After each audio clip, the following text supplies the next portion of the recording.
दक्षिणेत निजाम सैन्याची जमवाजमव करत असतानाच बाजीरावाने दिल्लीवर स्वारी केल्याची बातमी त्याला समजली होती. वैशाखाच्या रणरणत्या उन्हात त्याने हाताशी असलेल्या सैन्यासह नर्मदा ओलांडली होती.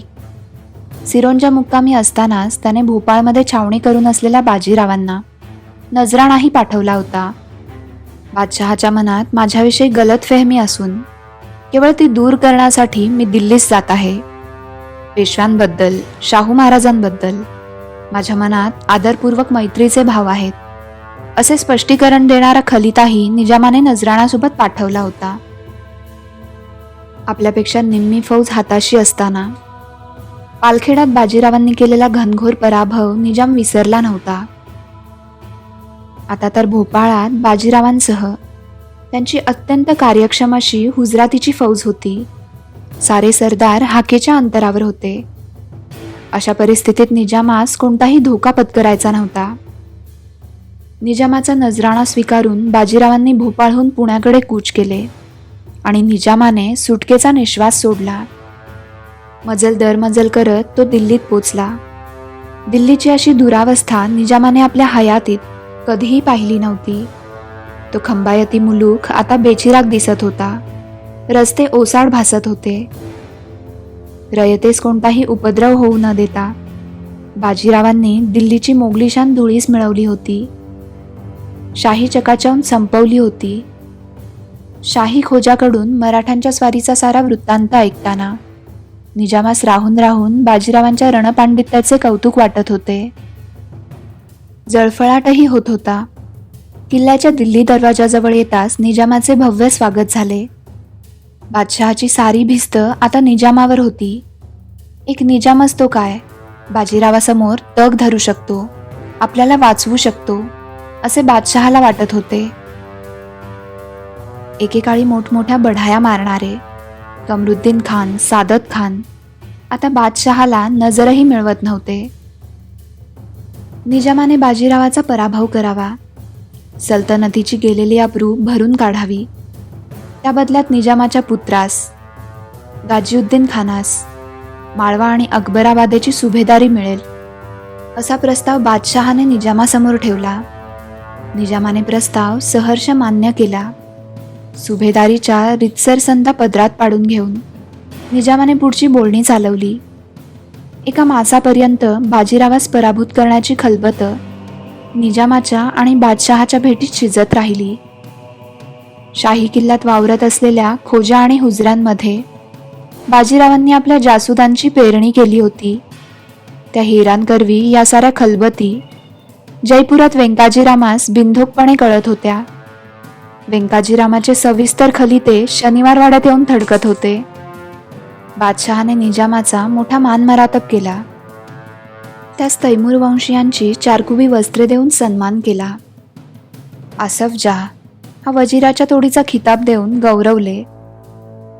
बादशहाने दिलेला हा मानमरातब, ही उत्तम बडदास्त कायमच मिळत राहावी, या उद्देशाने निजामाने बाजीरावाचा सर्व ताकदीनिशी दारुण पराभव करण्याचा मनोमन निश्चय केला.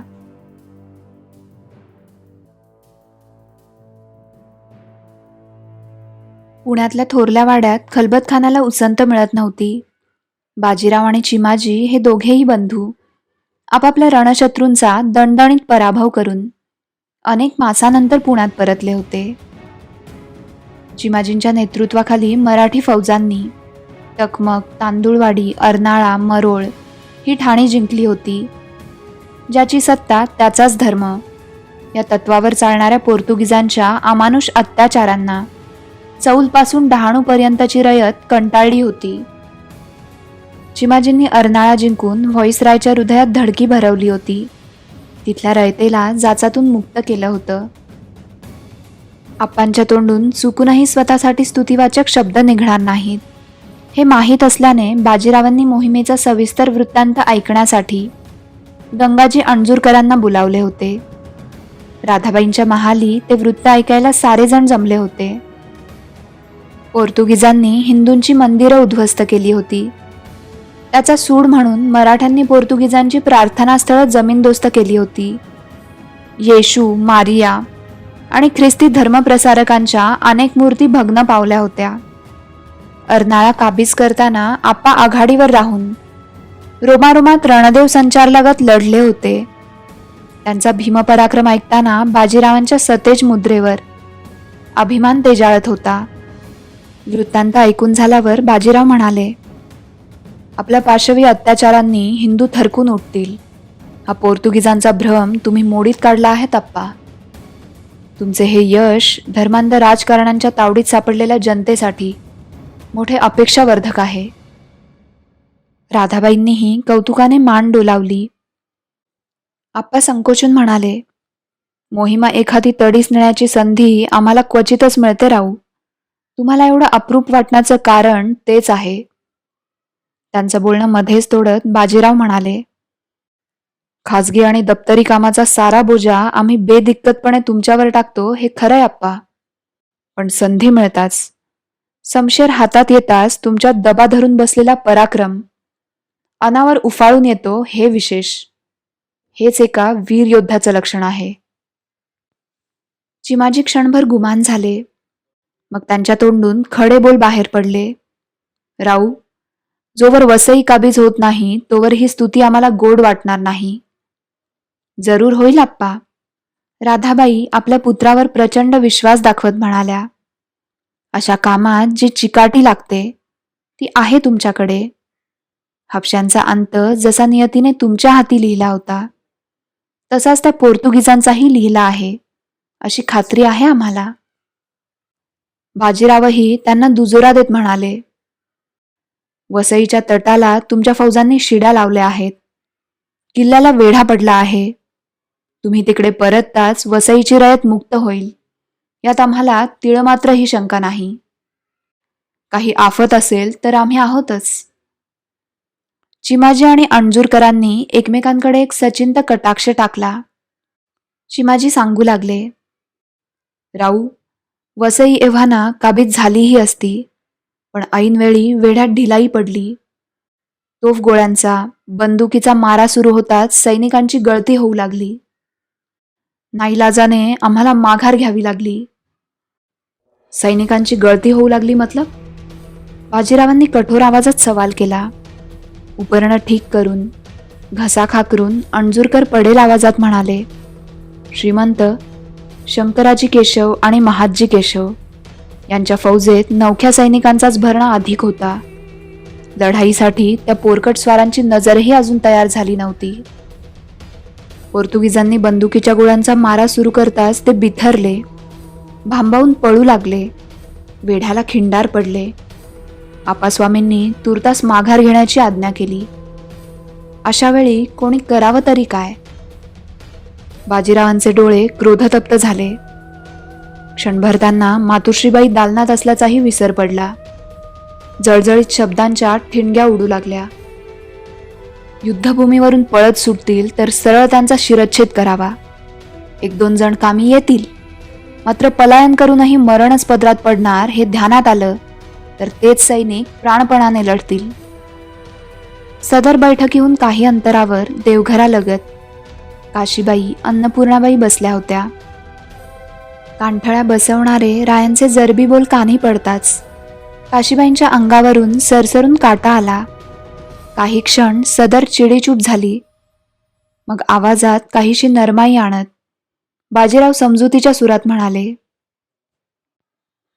वेळोवेळी प्राणाचे मोल देऊन मराठ्यांनी आपली ओळख निर्माण केली आहे आप्पा.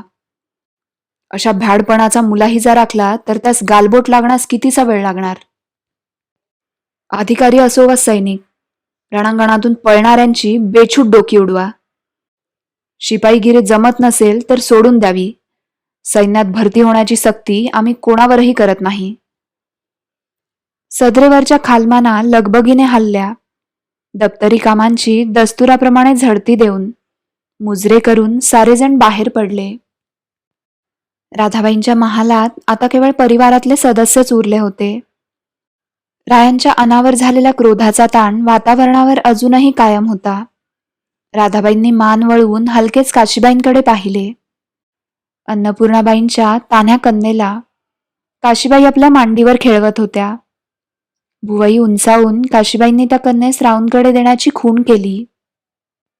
त्यांच्या नेत्रसंकेताला मानेनेच प्रतिसाद देऊन काशीबाई लगबगीने उठल्या. दुपट्यात लपेटलेल्या बाळाला घेऊन त्या सदर बैठकीजवळ आल्या. निमेषभर रायांची नजर काशीबाईंच्या टपोऱ्या नेत्रांना भिडली. राधाबाई हसून म्हणाल्या, राऊ, सांगा बरं, लेक कोणासारखी दिसते ते? बाजीरावांच्या करारी मुद्रेवरचे भाव सर्वांना जाणवतील इतके पालटले. काशीबाईंनी एक अलवार कटाक्ष टाकून बाळाला बाजीरावांकडे दिले. कन्या मुखदर्शनाची कसलीही पूर्वतयारी नसलेल्या रायांनी आपल्या गळ्यातल्या मोत्याच्या कंठालाच हलकेच हिसका दिला. निखळलेल्या त्या टपोऱ्या मोत्यांनी सत्का करून बाजीरावांनी ओंजळ विड्याच्या तबकात रीती केली. एव्हाना अन्नपूर्णाबाईंसह गोपिकाबाई आणि अनुबाईही सदर बैठकीजवळ आल्या होत्या. या कन्येचा तोंडावळा कोणाशी जुळतो हे राऊंच्या तोंडून ऐकण्याची उत्सुकता सर्वांनाच होती. त्या चिमुरडीवर वात्सल्याची मुक बरसात करून बाजीराव राधाबाईंना म्हणाले, मातुश्री, तुर्तास तर या तुमच्यासारख्याच निर्धारी भासत आहेत, परंतु जेव्हा रडतील तेव्हा त्या भिवबाईंसारख्या आणि हसतील तेव्हा अनुबाईंसारख्या दिसतील असा आमचा कयास आहे. अनुबाई आणि चिमाजींना क्षणभर शिवबाईंची मुद्दाम खोड काढणारे बालपणीचे राऊच बोलत आहेत असा भास झाला. मग सर्वांच्या खळाळ हसण्याने महाल भरून गेला. भाद्रपदात गौरी गणपतीचा सण मोठ्या विजयी उत्साहात साजरा झाला. अतिश्रम झाल्याने काशीबाईंचा पाय अविरत दुखू लागला. वैद्यांनी सक्तीची विश्रांती सांगितल्याने त्यांचं महालाबाहेर पडणं बंद झालं. एके दिवशी तिसऱ्या प्रहराचा टोल पडण्याआधीच बाजीराव आपल्या महाली आले. बाजीरावांना आलेले पाहताच मंचकावर लेटलेल्या काशीबाई लगबगीने उठून बसल्या. तुम्ही आराम करा काशीबाई, बाजीराव आत येत म्हणाले. आज दप्तरीचं काम एवढ्या लवकर बरं निपटलं? काशीबाईंनी आश्चर्याने विचारले. काशीबाई, आता आमची दसऱ्यापर्यंतची सारी कामं मनाजोगती मार्गी लागली आहेत. पुढच्या मोहिमांची आखणीही झाली आहे. तुमच्यासह वेळ घालवायला आता आम्हाला उसंतच उसंत आहे. असे म्हणून बाजीरावांनी फडावरचा पोशाख उतरवला. त्यांच्या मागे आलेल्या कारकुनाने फडावरची दप्तरं बाजूला ठेवली. त्यातले कागदपत्रांचे लाल रुमाल चौरंगीवर सोडून ठेवून कारकून परतले. त्या कागदपत्रांकडे पाहत काशीबाईंनी विचारले, काम निपटलंय तर मग हे काय? चौरंगी समोरच बैठक करत बाजीराव म्हणाले, हे किरकोळच आहे काशीबाई. मुख्य प्रधानाची मोहर लावण्याचं हे काम आम्हाला तुमच्यासह बसूनही उरकता येईल. काशीबाई ते ऐकून पुलकित झाल्या. वैद्यांनी सक्तीची विश्रांती सांगितल्यापासून सतत घरातलं कोणी ना कोणी त्यांच्या आजूबाजूस फिरकत होतं, सोबत करत होतं. चिमाजीही रोज 2 वेळा न चुकता चौकशीसाठी येत होते. नानासाहेब तर साताऱ्यात जाण्यापूर्वी दिवसभर काशीबाईंच्याच कक्षात बसून होते. दिल्लीच्या मोहिमेचा रोमहर्षक वृत्तांत त्यांनीच काशीबाईंना विदित केला होता. नानासाहेबही किती मनकवडे. अटेरचा किल्ला काबीज केल्यानंतर दिल्लीकडे कूच करण्यापूर्वी बाजीरावांनी बाजार बुणगे आणि इतर कबिला बुंदेलखंडात रवाना केला. याची वार्ता त्यांनी काशीबाईंना आवर्जून सांगितली होती. काशीबाईंच्या मनातली अनामिक हुरहुर ते ऐकताच शमली होती. बाजीराव बसले तसे काही वेळातच कामात गढूनही गेले, पण त्यांचं असं जवळ असणंही काशीबाईंसाठी कितीतरी आल्हाददायक होतं. काही वेळातच एका थैलीतले कागद हातावेगळे करून दप्तरात दस्त करत बाजीरावांनी काशीबाईंकडे पाहत विचारले, काशीबाई, आम्ही कोट्याहून बुधबळाच्या मोहरांचा एक संच पाठवला होता, मिळाला का? काशीबाई दुरुस्ती करत म्हणाल्या, पिलाजी काकांनी आम्हाला तो संच पाठवला होता. पिलाजी काकांना आम्हीच मागे सांगितलं होतं, त्याशिवाय का ते पाठवणार आहेत? असं म्हणून बाजीराव उठले. दुसऱ्या क्षणी पोशाखाच्या खोलीतील फडताळातून ते सकलादीचा पट आणि मोहरा घेऊनही आले. चौरंगीजवळ सावरून बसत काशीबाईंनी विचारले, असं असेल तर स्वारी मोहिमेवर असताना तिथून आम्हाला शिंदे, होळकर, रेठरेकर या सर्वांचे जे खलिते आले तेही इकडच्या सांगण्यावरूनच होते का? बेशक, बाजीराव म्हणाले. मोहिमेची खडानखडा वार्ता कळवण्याचा आम्ही तुम्हाला शब्द दिला होता काशीबाई, मात्र बोरू हातात धरण्या इतकीही आम्हाला तिकडे उसंत नव्हती. समाधानाने हसून काशीबाईंनी मोहरा लावायला सुरुवात केली. मागे धडफळेवाड्यात राहायला आल्यावर रायांसोबत असा डाव मांडल्याची त्यांना आठवण झाली. त्यानंतर आता तब्बल 12 वर्षांनी पुन्हा अशा निवांत घटका मिळाल्या होत्या. चाल दर चाल खेळ रंगत चालला. काशीबाईंना आपल्या दुखण्याचाही पुरता विसर पडला. बाजीरावांचे मात्र सारे लक्ष काशीबाईंकडेच लागून राहिले होते. संधिवाताचं दुखणं मानसिक त्रासामुळेही बळावतं. ही निजामाच्या हकीमाने मागे रुई रामेश्वरात सांगितलेली बाब त्यांना राहून राहून आठवत होती.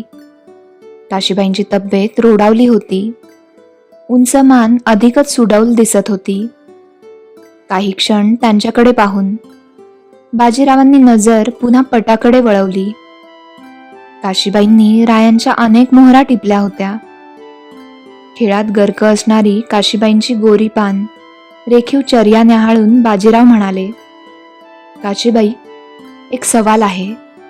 पटावरची सोंगटी हलवून प्रश्नार्थक नजरेने काशीबाईंनी रायांच्या डोळ्यात पाहिले. मिश्किल हसून बाजीरावांनी विचारले, आत्ता या पटावरच्या लढाईत तुम्ही आमच्या यशाची कामना करणार नाही का? रायांना चेष्टा करण्याची लहर आलेली पाहून काशीबाई खुदकन हसून म्हणाल्या, मुळीच नाही. लढाई आणि खेळातलं अंतर कळतं आम्हाला. बाजीराव मोकळेपणाने हसले. महालाबाहेर चंद्रादासी पहाऱ्यावर होती. तिने आत येऊन आप्पास्वामी आल्याची वर्दी दिली. काही क्षणात आप्पा आत आले. त्यांची नजर सर्वप्रथम समोरच्या पटाकडे गेली. काशीबाईंची सरशी होत असलेली पाहून त्यांच्याही गालावर हसू उमटले. मग हातातला खलिता पुढे करत ते बाजीरावांना म्हणाले, राऊ, दिल्ली मोहिमेवर असताना आपल्या फौजांनी जी ठाणे काबीज केली त्याच्या रितसर सनदा बादशहाने पाठवल्या आहेत. सोबत हत्ती, घोडी, मोत्याच्या माळा, जिघा, जडावाचा शिरपेच असा नजराणाही आहे. बाजीरावांनी खलिता नजरेखालून घातला. उभय बंधूंनी एकमेकांकडे एक विजित स्मितकटाक्ष टाकला. चिमाजी खुशीत म्हणाले, सोपस्काराच्या पायदंड्या उलट्या पडू लागल्या म्हणायच्या राऊ. बादशहा स्वतः जातीने हरलेल्या प्रांताच्या सनदा पाठवतो याचा दुसरा अर्थ तो काय? नकारार्थी मान हलवून बाजीराव म्हणाले, बादशहा दूधखुळा नाही आप्पा. निजामाचं आणि त्याचं गुळपीठ आम्हाला समजलं आहे. याची त्यास कल्पनाही नाही. नजराणा आणि सनदा पाठवून आम्हाला बेसावध करायचं आणि निजामाकरवी डाव साधायचा ही अटकळ बादशहाच्या मनात खचितच असणार. आप्पांनाही ते राजकारण पटलं. त्यांच्याशी विचारविमर्श करत बाजीराव पटावरच्या मोहरा भराभर हलवत होते. काशीबाईंनी शेवटची चाल खेळली. नाकातल्या नथीला हलकेच मागे सारून भुवया ऐटीत उंचावून त्या म्हणाल्या, शह आणि मात. चिमाजींनी पटाकडे निरखून पाहिले. काशीबाईंचा तो विजयी अंदाज कौतुकाने पाहून बाजीरावांनीही पटावर नजर फिरवली. मग आप्पा हसून म्हणाले, दिल्ली राजकारणाची मसलत करताना पटावरचं राजकारण मागे पडलं राऊ. त्यांचं बोलणं मध्येच तोडत बाजीराव दबक्या आवाजात म्हणाले, त्या मिशाने तेवढी तरी सबब मिळाली आप्पा, नाहीतर पेशवीणबाईंना काय बतावणी केली असती आम्ही. राऊंचा तो अभिनय पाहून काशीबाई मोकळेपणाने हसल्या. दुखण्याने क्लांत झालेल्या त्यांच्या रंगसुंदर चर्येवरचं हसू बाजीराव काही क्षण अतृप्त नजरेने पाहत राहिले.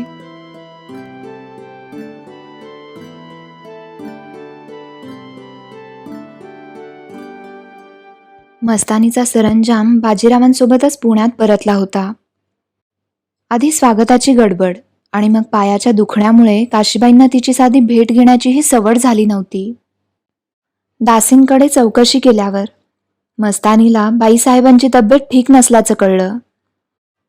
अनेक दिवस प्रतीक्षा करून मस्तानीने गंगाबाई कुणबिणी करवी काशीबाईंना भेटीची इजाजत मागितली.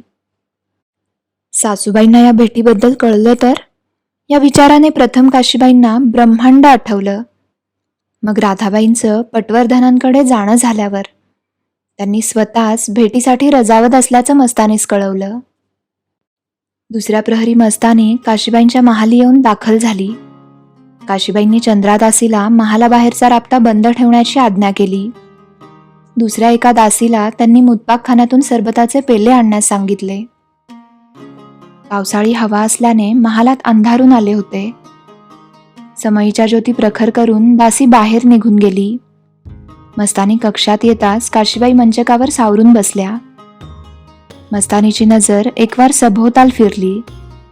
मग काशीबाईंना तिने अदबीने विचारले, तब्येतीने फार तकलीफ होतीये का ताईसाहेब?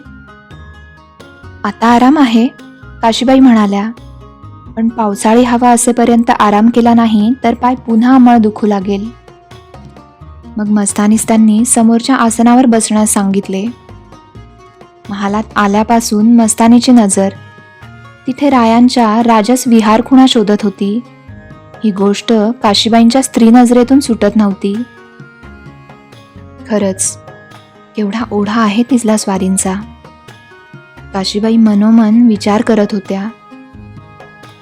स्त्रीमन हे उपजतच पराक्रम पूजक असतं, म्हणून तर पराक्रमी पुरुषांची स्त्रीमनाला अनावर भुरळ पडते.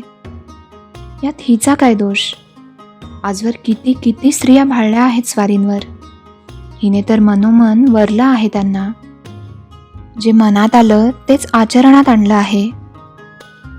मस्तानीची नजर महालभर फिरून आईन्यासमोर ठेवलेल्या कुंकवाच्या रत्नजडीत सुवर्णी करंडावर स्थिरावली. अचानक तिच्या मुखावर स्वतःच्या हीनत्वाची जाणीव झाल्याची एक वेदना तरळली. मनातले सारे विचार मागे झटकून काशीबाईंनी विचारले, कसा झाला तुमचा परतीचा प्रवास?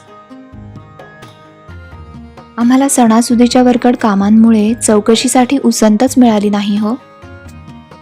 आपुलकीच्या त्या एका प्रश्नानंतर मस्तानीने पुण्यातून प्रस्थान केल्यापासूनचा सारा वृत्तांत विस्तारासह बयान केला. तिची बोली म्हणजे बुंदेली आणि मराठी भाषेची मधुर संमिश्र घुसळणच होती. मोहिमेतल्या पडावांमधले अनेक बारकावे मस्तानीने टिपले होते. तो वृत्तांत ऐकताना काशीबाईंचा विरंगुळा होत होता. हरेक जण वृत्तांत सांगताना आपापल्या परीने किती वेगळ्याच गोष्टीला महत्त्व देतो याचा विचार करून काशीबाईंना मोठी गंमत वाटत होती. त्या बाबतीत रायांची हातोटी तर सर्वात वरचढ होती. गरुडाप्रमाणे झेपावणारा स्वभाव आणि तशीच नजर असलेले राया जेव्हा एखाद्या मोहिमेचा वृत्तांत सांगत तेव्हा ऐकणाऱ्याला सारं राजकारण बुद्धिबळाच्या पटाप्रमाणे स्पष्ट कळत असे. त्यांची माणूस बारखी नजर शत्रूच्या हरेक हालचालीचा अचूक वेध घेई. अनेक किरकोळ बाबींचा त्यात उल्लेखही नसे. सारं काही सांगून झाल्यावर मस्तानीने नानासाहेबांनी अहममान्यता बाजूला ठेवून दिलेल्या मानाच्या वागणुकीबद्दल सांगितले. ते ऐकून काशीबाईंना नानांचा उरभर अभिमान वाटला. मग बोलता बोलता त्यांना मस्तानीची फिरकी घेण्याची उगाचच लहर आली. चेहरा गंभीर करून काशीबाईंनी विचारले, परंतु दीर्घ प्रवासाची एवढी सवय असताना तुम्ही स्वारींना सोडून बुंदेलखंडात जायला राजी झालातच कशा? मस्तानी क्षणाचाही विलंब न लावता म्हणाली, आम्ही तर सारी तकलीफ न कुरकुरता सहायला तयार होतो ताईसाहेब. पण एवढं बोलून मस्तानी घुटमळली. काशीबाईंच्या चेहऱ्यावर मिश्किल हसू उमटले होते. मस्तानीचा चेहरा ते पाहून लाजेने गोरामोरा झाला. आम्ही सांगतो इकडून काय सांगणं झालं असेल ते, काशीबाई म्हणाल्या. हे म्हणाले असतील, मस्तानी मोहिमेवर असताना अशा भावभावनांना काहीच किंमत नसते. मस्तानीच्या भुवया आश्चर्याने उंचावल्या. लफ्ज द लफ्ज सही कहा आपने ताईसा, मस्तानी म्हणाली. काशीबाई हसून म्हणाल्या, केवळ मोहिमेतच नाही, कोणत्याही निर्णायक प्रसंगी भावनांना आवाजवी महत्त्व दिलेलं स्वारींना मुळीच आवडत नाही. परंतु याचा अर्थ त्यांना भावनांची किंमत नाही असा मुळीच नाही. काशीबाईंच्या शेवटच्या बोलांनी मस्तानीच्या मनाला दिलासा मिळाला. काहीतरी आठवल्यासारखे तिने टाळी वाजून बाहेर थांबलेल्या दासीला बोलावले. काशीबाईंसमोर माहेराहून आणलेला बुंदेली दागिन्यांचा नजराणा पेश केला. सुंदर आहे, काशीबाई नजराण्याचा स्वीकार करत म्हणाल्या. वाळ्याचं सरबत पिऊन मस्तानी जायला निघणार, तोच मुसळधार पावसाची झड लागून राहिली. समय तबकावर तिसऱ्या प्रहराचा टोल पडला. तशी काशीबाईंच्या मनाची घालमेल सुरू झाली. रायांची महाली येण्याची वेळ झाली होती. मस्तानीही भांबावून गेली होती. पावसाचा वेग सुमार होताच मस्तानीने काशीबाईंना घाईघाईने निरोप दिला. तिला थांबवून काशीबाई मंचकावरून उठल्या. कुंकवाचा करंडा घेऊन त्यांनी स्वहस्ते मस्तानीच्या भाळी कुंकू रेखाटले. भारावून जाऊन मस्तानीने ब्राह्मणी रिवाजाप्रमाणे काशीबाईंना 3दा वाकून नमस्कार केला. मस्तानी आल्या पावली शिकारखान्याच्या बाजूच्या मागच्या दरवाजाने निघून गेली. आपले मन रायांच्या प्रेमाने इतके ओतप्रोत भरून गेले आहे की त्यात मस्तानीबद्दलच्या असूयेसाठी एक कोपराही रिक्त नाही. या विचाराने काशीबाई स्वतःशीच हसल्या.